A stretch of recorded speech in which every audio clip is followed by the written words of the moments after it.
In Kenya, only 12% of households are connected to the power grid. About 60% of electricity is generated from hydro energy. So there's a risk of shortages during long periods of drought. That's why since 2008, DEG has been supporting the geothermal power plant Olkaria III in southwestern Kenya. Geothermal energy has a promising future. It's a clean way of generating energy from an unlimited resource.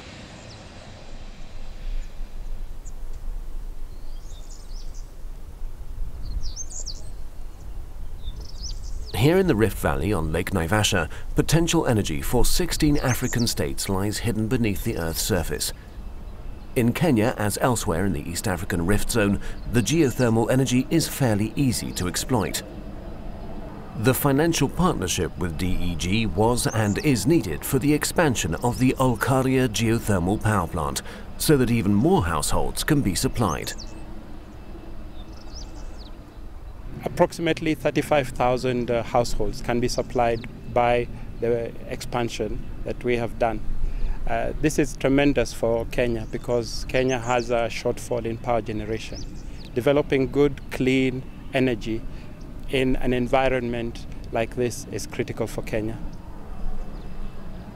DEG arranged $105 million of finance with the participation of several European development finance institutions and itself provided a loan of $40 million.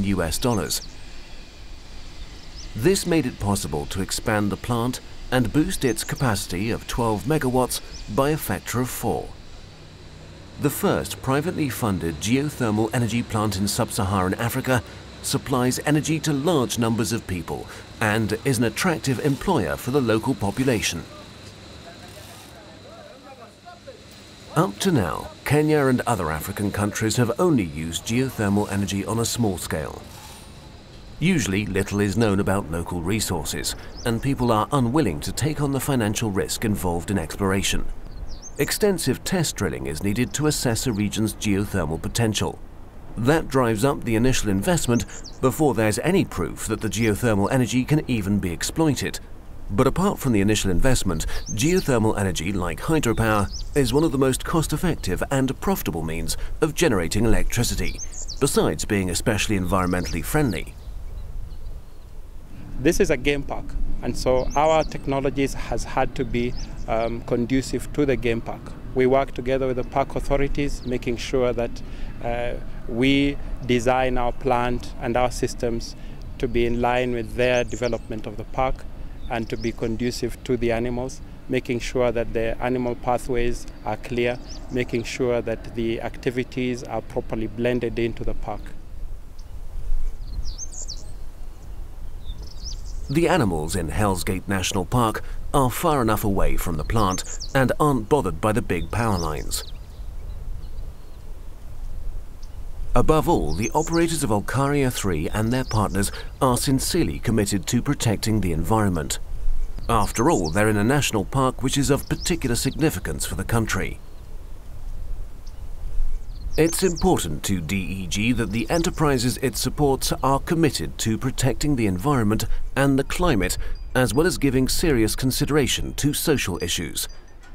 For example, the operators of the geothermal power plant cooperate with the local communities and support school projects. This school near Olkaria III is supplied with power and also receives financial support from the power plant's operators. Subjects like environmental and climate protection are also part of the curriculum.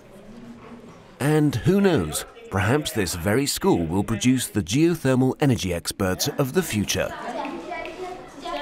DEG is committed to this type of power generation because it has great potential for Kenya and the whole of Africa. One of the most important prerequisites for any country's economic development, now and in the future, is a supply of energy.